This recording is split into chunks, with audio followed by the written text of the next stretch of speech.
Again, we are accompanied by a member of the DCRC. Today it's Iceberg Fun, or as most of you know him as Mathieu. Welcome back. Hello. And together with Samuel, of course, he's also with Hi, us. everyone. We will talk about today's changes, which are mostly something I would say that a majority of players waited for, in some cases for quite some times, others it has developed within the last weeks, I would say. So we have 3 cards banned. Starting with the very first one, we will talk about the final ban of Spider-Man 2099. A card that we have talked about plenty of times here. It is legal for a bit more than a year, I think. I think the set came out around summer last year. And it slowly developed into one of the most powerful Izzet decks we ever had, apart from things like Ares, maybe. And it's a very simple question, but something that people might be interested in. What has changed, or what has finally changed, that you guys decided to bench this commander? Um, it's been a long time we are looking into Spider-Man 2099 because it's it was growing a lot the past I'd say 6 months, and we actually even now we think this deck could have stayed in the format, but um, at the same time, we think it has already proved himself uh, to be the strongest deck actually in Duel Commander in this meta. And nothing much have changed since 2 months before, but 2 months before we did like unbans to maybe uh, help uh, to have more strategies against Spider-Man. But actually, out of the three we unban, only one is actually played and the other two are not. And Winota and Najila are board-centric decks. And actually, we come to the conclusion that Spider-Man is stopping the strategy to work well in the meta. As we can see, there is a lot less like Yoshimaru on aggressive strategies in the meta game. And we believe that removing Spider-Man we will help diversity of archetype to be promoted. Okay.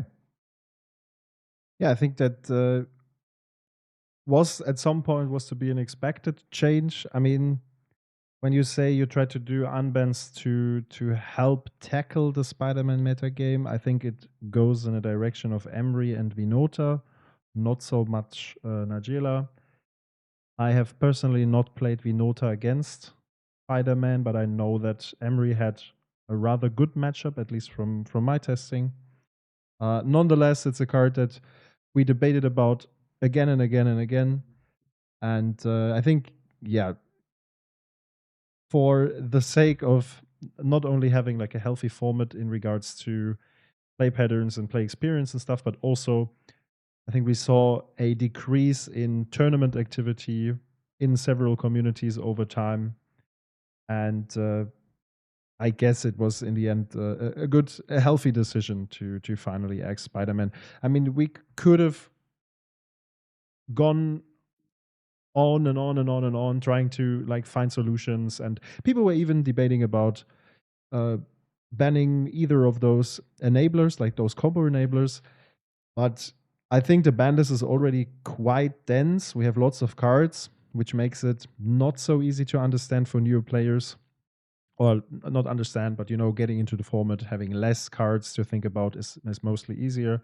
And then if you have like very specific cards, in order to keep a legendary alive, is mostly not what you want to go for. We did that in the past, I think, with at some point with Thrasios, also with Uro, always ending up banning those cards. So instead of doing some weird customizations that don't really impact the format in any other way, this is probably the right choice, at least in my opinion. Is there anything from you to add, Samuel? Yeah, I think we've talked about it a couple of times. Where my main critique of the Spider-Man deck was that it brings the baseline of the format up by so much, because you need to kind of warp your own game plan around dealing with this control deck that can just stall forever. Because yeah, if you don't commit to the board, then Spider-Man doesn't have to go for the win, and this sort of this is it's a tough matchup for most decks. And I have felt a lot of the decks that I've played in the last year were just, I always thought, okay, well, the Spider-Man matchup is just too difficult, so I can't keep playing this deck and invest time into it, because it's just not strong enough to go against this one deck. It has a good matchup against, or an okay matchup against everything else, but Spider-Man is just too tough, which to me makes the deck feel. I think it's a good decision to ban the card. We've talked about it a couple of times, and I feel like, yeah, it just restricts what you can play in the meta by so much, that I am looking forward to a more open meta game coming now. Yeah, Okay. that brings us to our next card, Yes. which is the Fantasticar. Mm, We, I think, there hasn't been an announcement video since, um, or an announcement since the set came out. But yeah, the Fantasticar has been compared to Tifa in terms of the speed that it wins the game at. Um, do you think what do you think is the difference between the two decks, and why is Fantasticar banned very quickly, while other players are, saying or advocating for a Tifa ban as well? I think the Tifa statistics don't quite represent, um, aren't quite the same as the Fantasticar statistics, but I think it would be interesting to talk about the question from this angle. Yeah. Um, for us, so actually for me, there is two difference between Tifa and Fantasticar. Um, Tifa is killing even is not very able to kill on turn 2. I believe it has two ways to do it. It's like Gemstone Cavern and Elvish Spirit Guide, but it doesn't happen very often, and you need to have a specific set of cards in your opening hand.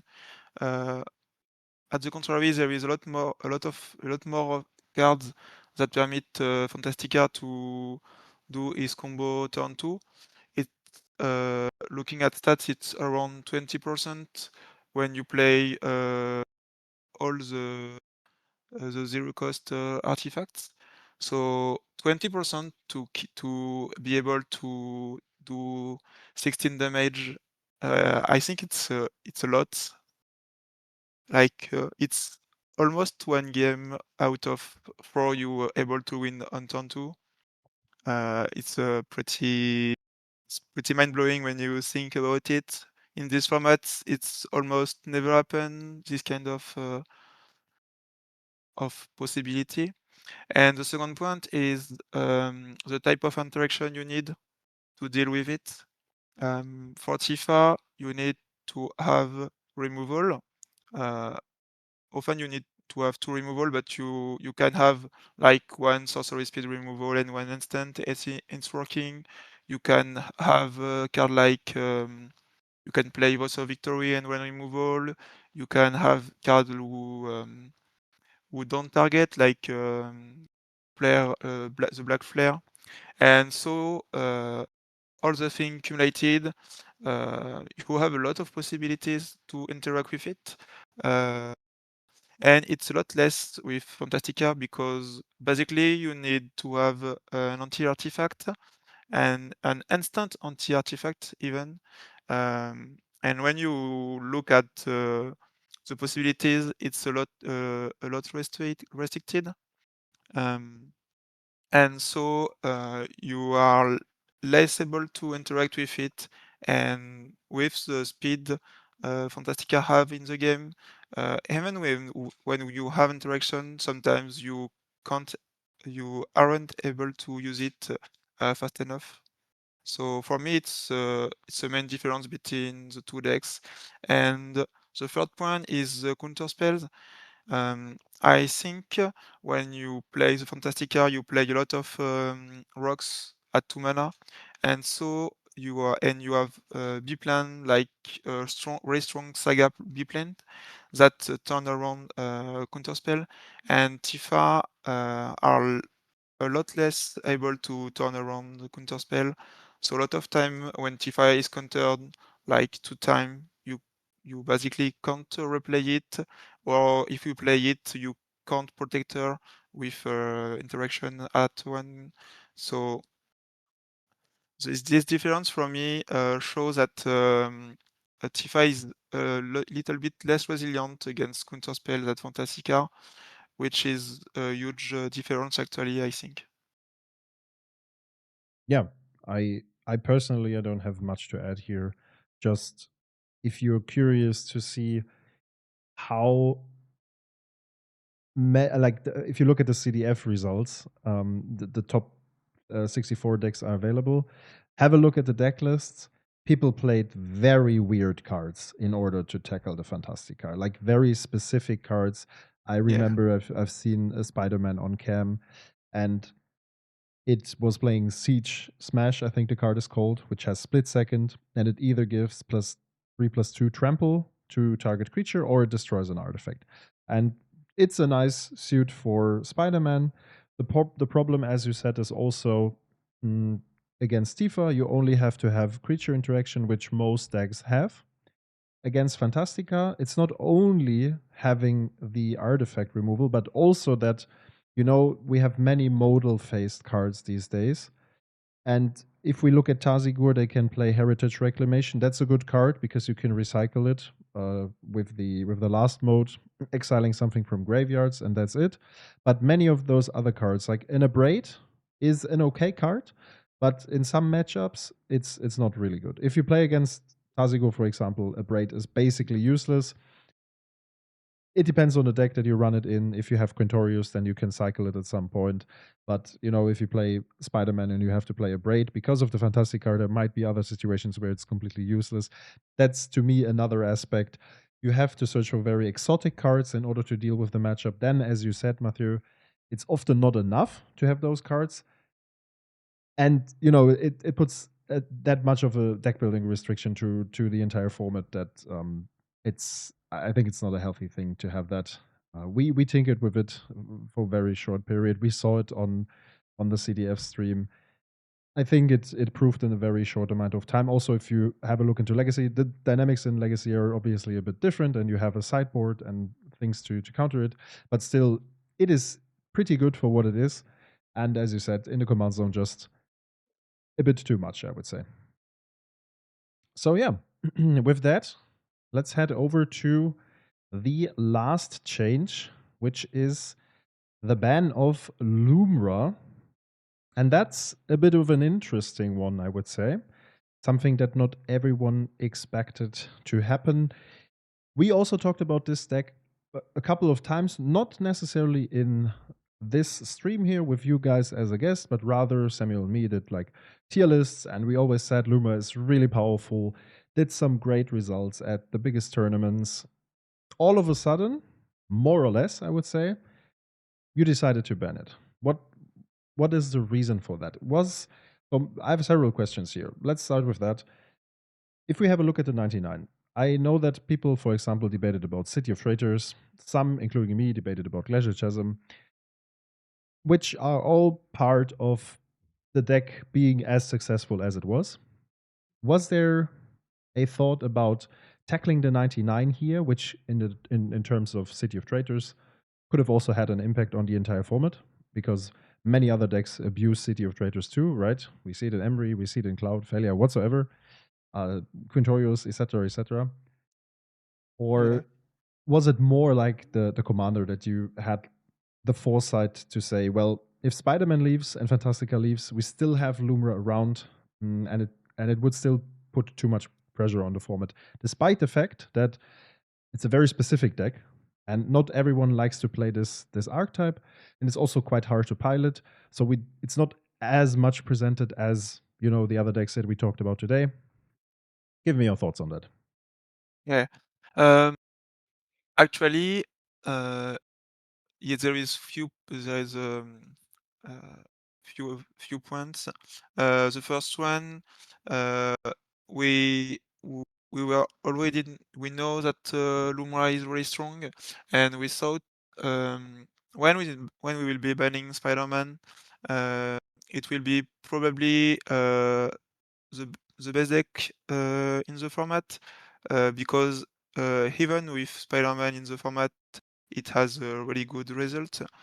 And how can what can we do to if we decide to ban Spider-Man and Fantasticar? Uh, Not exactly for the same reason, but for both of those cards, one of the reasons is you have to build very specifically to be able to beat them, and we want players to have the possibility uh, to play more different deck by not be obligated to play anti-artifact instant or a lot of removal instant. And we thought that Lumra was meeting maybe the condition to be in the same way like Spider-Man and Fantastica, wrapping around her the interaction you need to have to beat her. And this combined with the already good result she had, we thought we needed to act in this specific ban list against Lumra. Obviously, we discussed about card in the 99, like you said about City and Glacial Chasm. Actually, we thought like that. Lance, it's a cool archetype, I think, in DC, but we want it to be a more like specialist archetype, like it was before when it was Azusa or Gitrog, that were Hmm? the Lance decks. And actually, what we have seen the past 6 months, it's that Lumra is really hard to pilot very well, but um, it's a lot easier to play it that Azusa and Gitrog, because you don't need necessarily to comboing to win.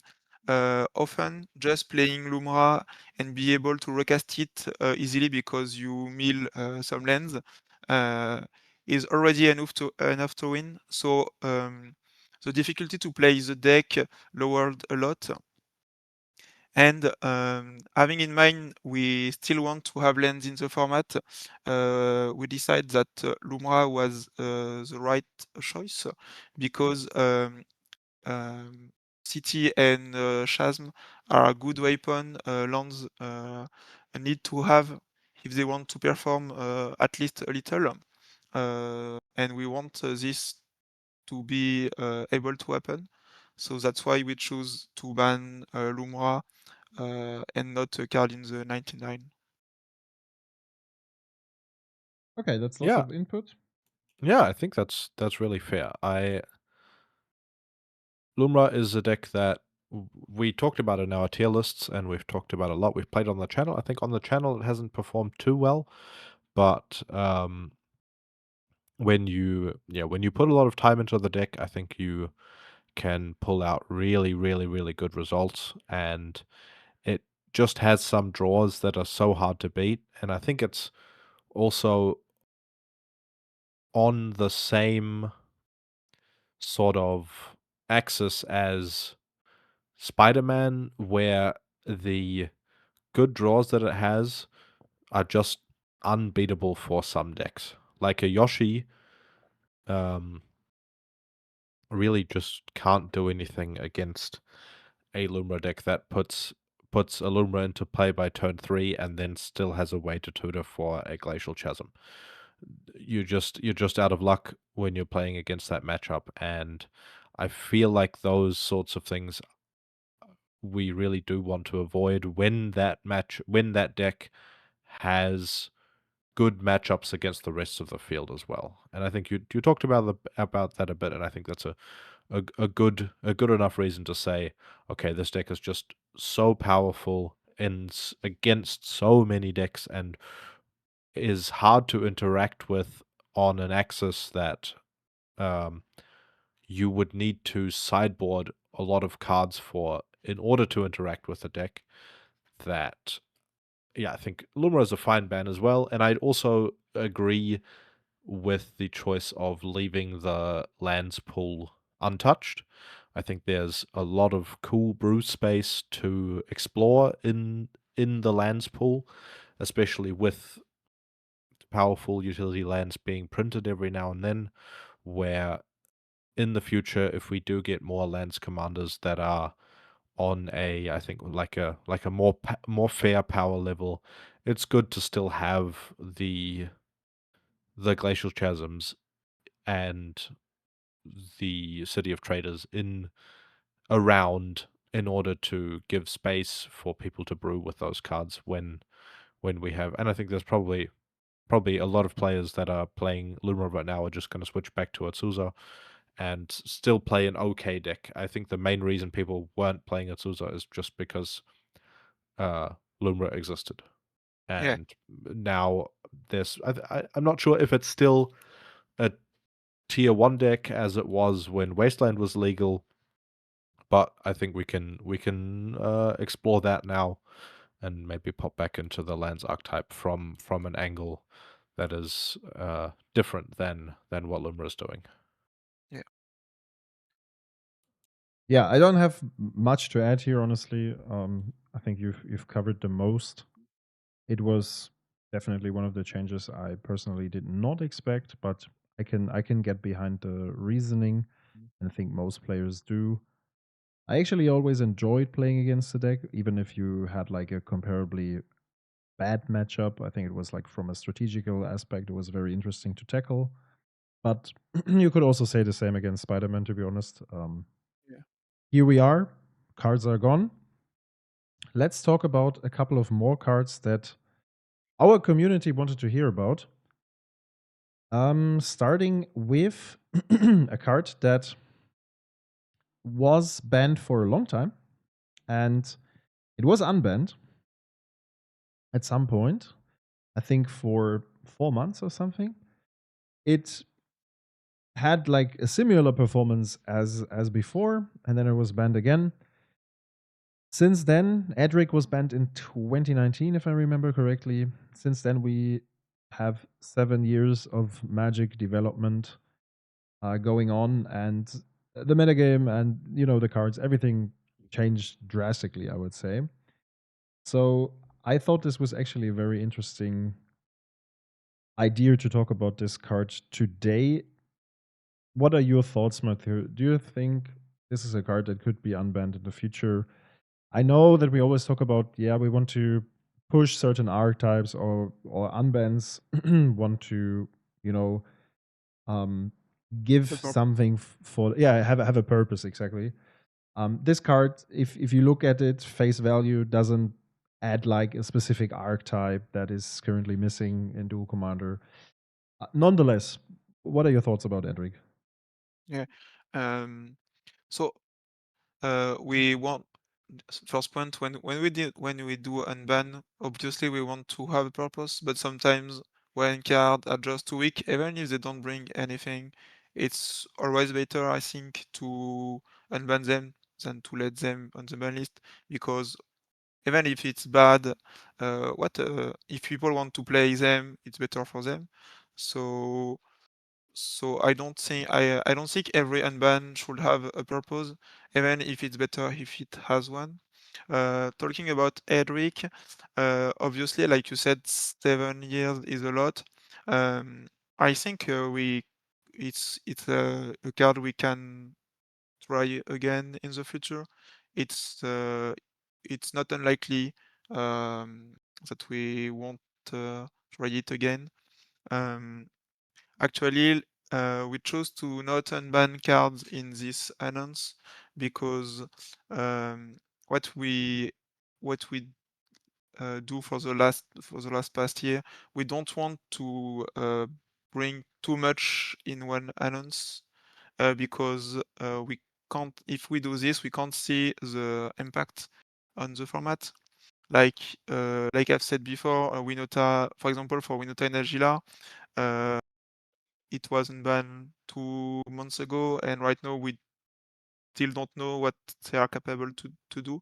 Even for Emery, which is played a little bit more, we don't have a lot of data on it right now. And with the free bans coming, we w- we we wanted to wait for more unban, and we thought that those bans were more a priority than more unbans. But if the format is going well in the future, we will resume to try more unbanning, and I think Edric could be in those unban. Hmm? Yeah, I totally get behind you saying that within this announcement now you didn't want to unban other cards simultaneously, because I think removing 3 commanders that are all moving in the tier 1 area is already a big change. And, you know, the metagame has to adapt first. And the last announcement, in my opinion, was already very generous. You gave us back 3 commanders that people tinkered with. Emery was mentioned in the chat, is played every now and then, but not really scoring the results that people expected it to. You also mentioned it that you're still waiting on data, right? And regarding the other 2, people thought that Winota would be super crazy, and it's not played at all. And Agila is more like a meme deck, I would say. Also Yeah. not really played. And yeah, I personally think that, as you said, Edric at some point could also leave the ban list again. I think Magic has changed drastically, and we always have to keep in mind that Simic has like a very limited way to deal with threats. And you know, yes, the game plan provides card advantage, but you cannot compensate everything with counter spells, especially not in today's metagame. I would say back then there was no voice of victory and hexing squelcher and stuff like this. So let's see. Interesting card for sure. Samuel, anything to add? Um, I think Edric. I think the banning of Force of Will is something that makes Edric quite a lot worse, and I think we've had uh, cards printed since Edric came out, or since Edric was last off the ban list, that make the counterplay against the deck much better. So cards like Fury, cards like Solitude as well, where yeah, I think this card would. Some people might try to play it, but compared to what the deck used to be, I don't think you're looking at much possibility in the format. So yeah, I'm totally with you on saying okay, we're making big changes to the tier 1 level of the format right now. Let's have a look at the first have a look at how that changes the format, and then eventually we can get back to cleaning up the ban list a little bit. I think we've there are still a couple more things that might be able to just come off the ban list that are relics of the past. I really like that recently we saw a a reanimated deck playing Loyal Retainers, which is cool to see a card come off the ban list, not do anything broken, but still it's cool that it is now a tool available in the format, and I think that's the same thing we're going to be able to see in if Edric gets unbanned. Sometimes people might play it and it might be a little bit okay, but yeah, I don't think it's a top player. So I think Edric would be a safe unban, and when there's time and when there's a purpose for unbanning it, then yeah, that's fine. Okay. Next up, we have an ever reoccurring topic, which is Deadpool, whether it's the 99 or the command zone. This time it's rather regarding the 99. I think the tendency always goes towards the discussion in the 99 because the card was released, people tried it in a command zone, and you see the card on the table, and people already knew after some experience how to tackle that matchup. If it's in the 99 and it comes around accidentally, it's much harder to tackle, I would say. I recently picked up Slimefoot, and it's one good example for that, where you have the pot lines and stuff. So sometimes you can expect it, but you can also draw into it, World or whatsoever. It's here every now and then. Very toxic card. I'm still of the opinion that it's one of the cards in the 99 that should not be here, and it would probably be the first card that would be banned in the 99, but not in the command zone, which is, again, when we talk about complexity of understanding the ban list, not too intuitive. Nonetheless, I know that Slimefoot is a bit on the downfall. We have decks like Terra that make great use of Deadpool too. What are your thoughts on this? Actually, I think, like you said, Deadpool is better in the 99 than in the command zone for the reason you said, because when you see it coming, it's much easier to turn uh, around it. Um, I think it's a good card. It's a really good card in 99, and in deck like Slimfoot, when you can have it more often, it's even better. Um, it's not like a rule, but we said a lot, like 4 mana cards should be able to win you games. I think Deadpool is like P-Wave, for example, in this category of cards. When you in the format, which going faster and faster, when you have time to resolve your 4 drops, it should put you ahead of your opponent. And as we can see, in a lot of decks are not playing a lot of 4 drop because the format is as fast as it is, and you don't have really the time to have multiple 4 drops in your decks. Um, I think it's more a problem of power level increasing that Deadpool itself. I think 4 drops to be played, they need to be that strong. And right now, not Deadpool isn't in very strong deck. I said it's played like you said in Terra and Sleepfoot. They're doing spare performance actually. Uh, they do some top A's and this, but they are not prevalent in the meta right now. So um, for now, we think Deadpool is fine to stay in the format at the same like card like P-Wave, for example, which are that are discussed a lot because they're really powerful. Yeah, I think I'm with you on that. Um, it's a it's a we've talked about Parallax Wave a lot, and we've talked about Deadpool a lot. I think they're tough cards to make decisions on, and my feeling is that at a certain skill level, you should have some awareness for Deadpool and Parallax Wave. I think Parallax Wave is a little bit less tutorable than Deadpool is. Therefore, it's a bit more random when Parallax Wave happens as opposed to Deadpool, which, you know, if there is a birthing pod in play and the opponent plays plays a Slimefoot, you know that it's very likely that Deadpool's going to be coming down.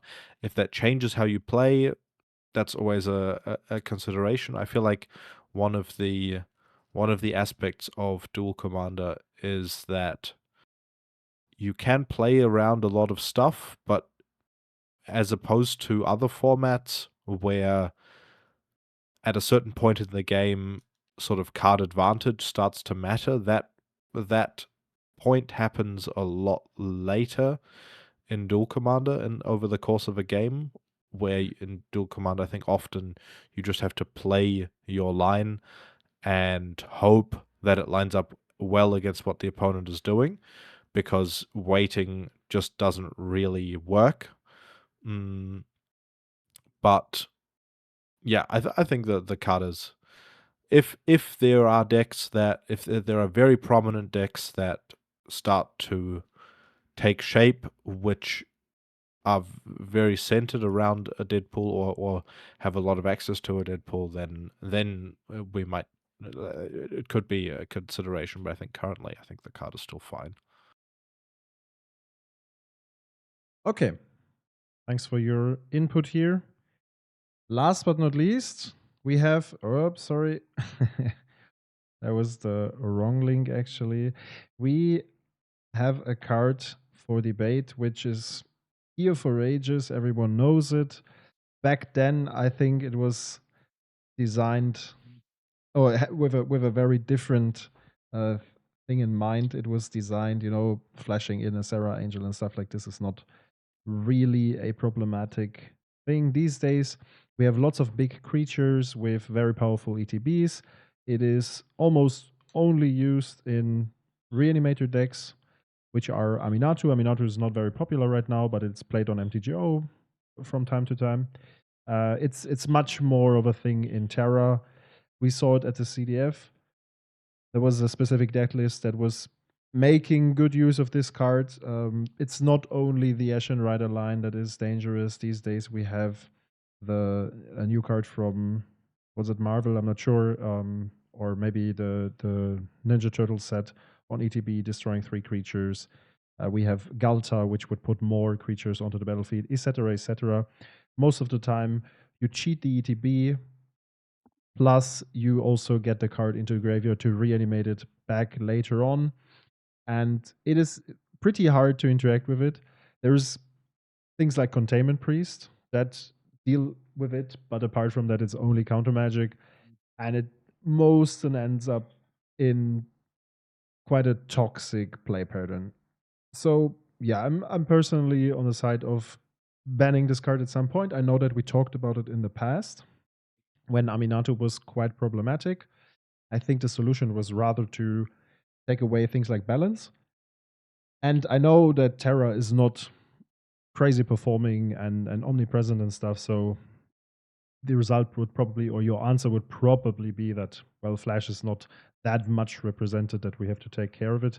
Nonetheless, I think that it belongs to the cards that are extremely powerful, and even outside of like performance and repetition or like numbers could be considered to be removed. What do you think about it, Matthew? Yeah, that's basically it. I think the best moment when it could have been banned, it was when Balance and Reanimate were banned. Um, because they were mostly banned aiming at reducing power of Reanimator's deck, who were really good at that time. Right now, Reanimators are played. They will always be played because it's a strategy that some players love to play. And I think in an eternal format like the Duel Commander, it's good to have this kind of deck around. Um, like you said, they are not really played a lot.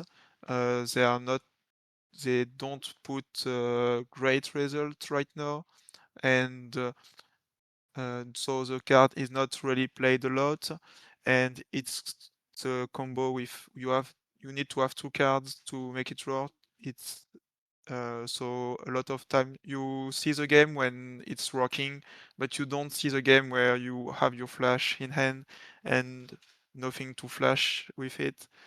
So I think it's obviously a very powerful card, and I think it's some decks start. It's like I'm think it's like Deadpool in a way. If some decks start to perform very well with it, it will certainly be a consideration to have a flash ban.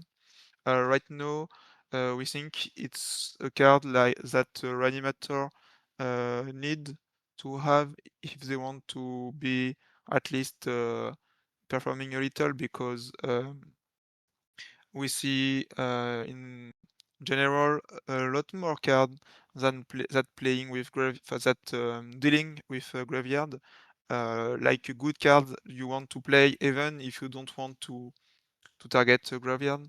So I think actually they to exist they need some alternative play who can play around graveyard, and I think actually Flash is one of them. It's obviously the best between all the possibilities, but Mm. I think it's clear to say that it's one of the most powerful card in the format, and maybe this card obviously can be on the other side of the ban list. Right now, it's still legal for the reason I said, but it's it's not hard to say that at some point it can be banned if it's show a little too much. Yeah, I see. I understand. So it's not necessarily a tool that is given to Reanimator in order to dodge the graveyard hate packages, which are quite a few these days, right?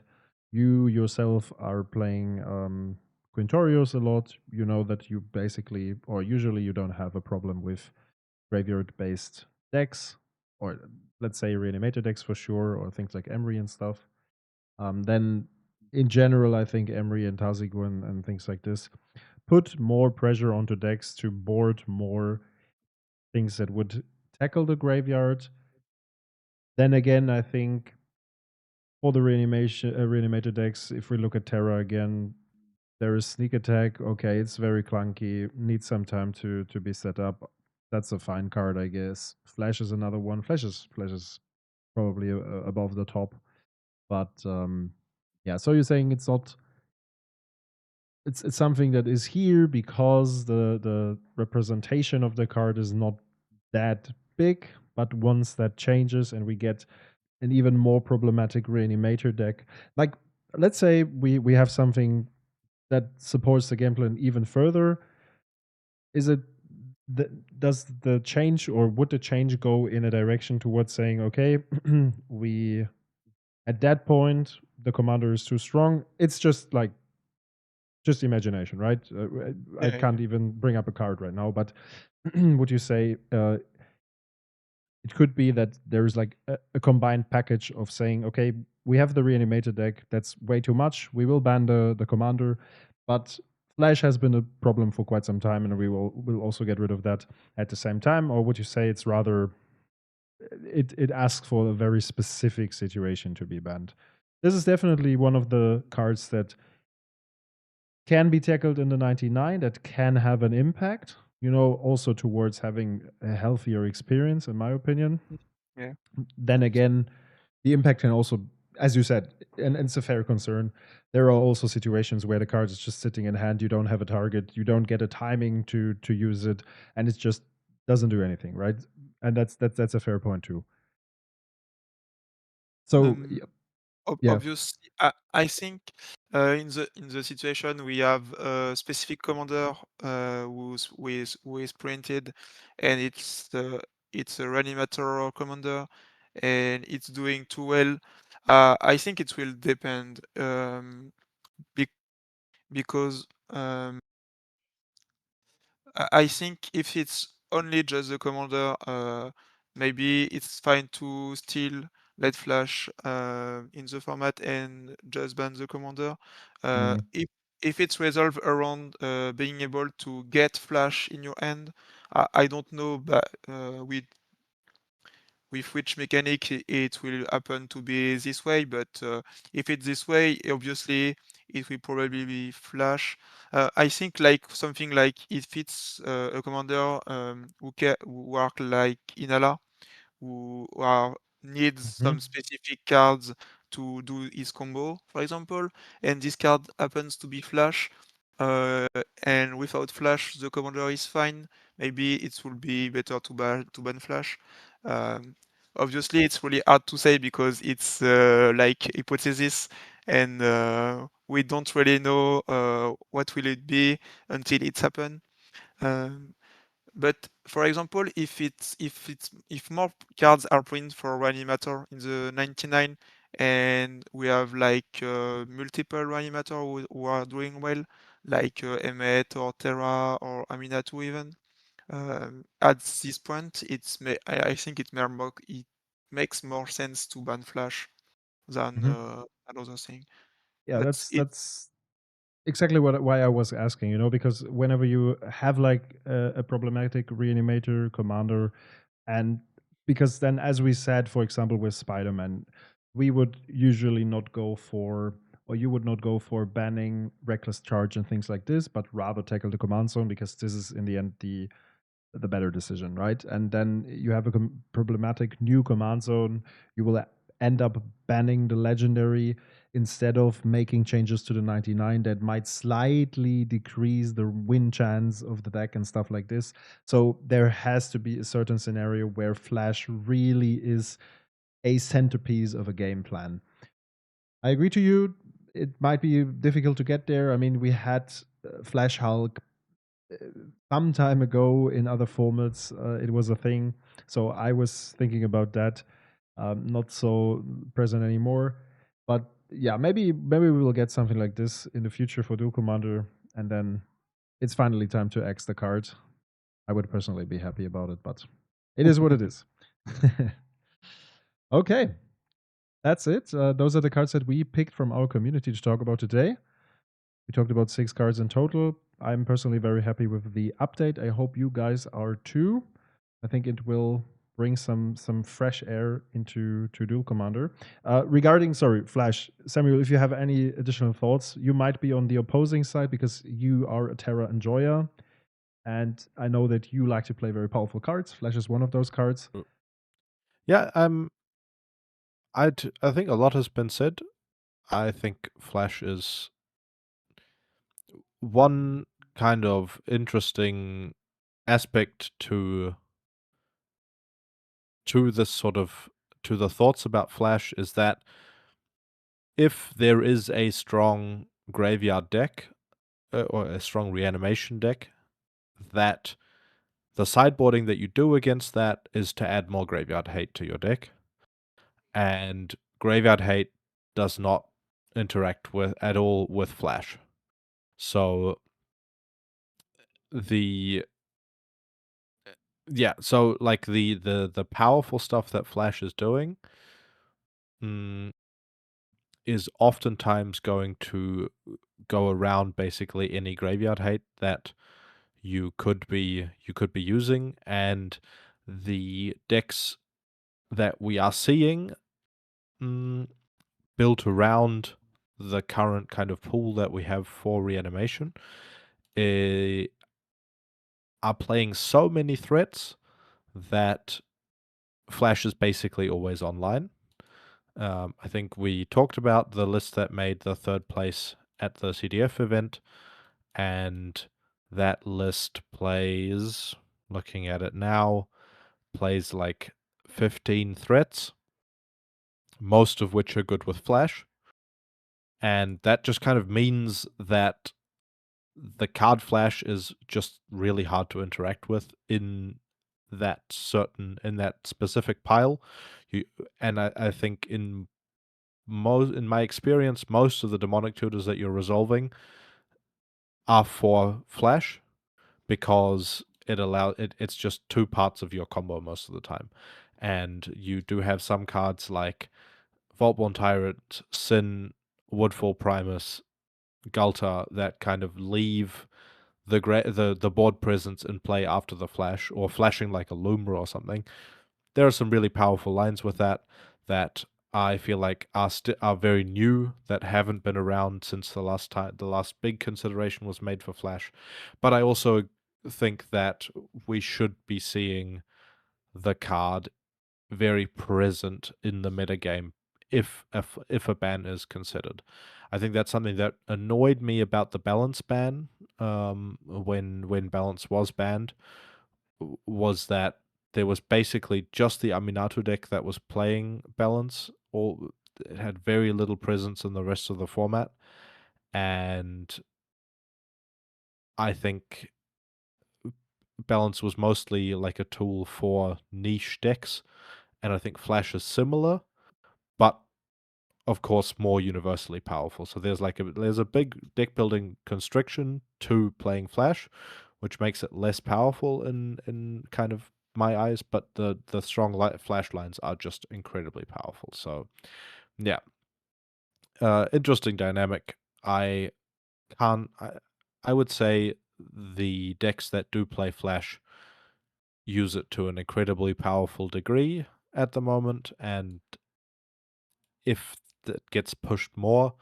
which every second set there's another threat for the reanimator decks to be playing, so I feel like it will be getting pushed more in the future, then I think eventually the card will probably need to go. Okay. Lots of thoughts put together. Yeah, interesting talk. As we said, we will see if we get there. If not, we do not.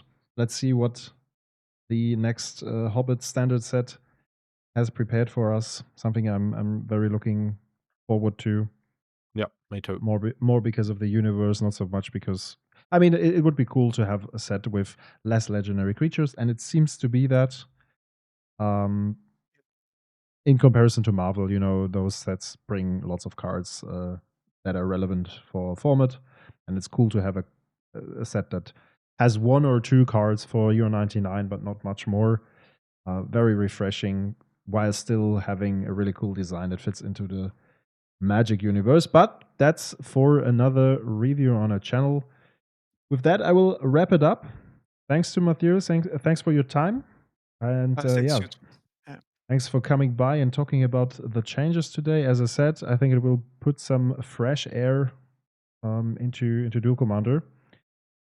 Thanks a lot for tuning in, guys. And we will see each other in the next session. Enjoy the games without the spider on the field. Yeah, see you next time. See you next time. Thank you.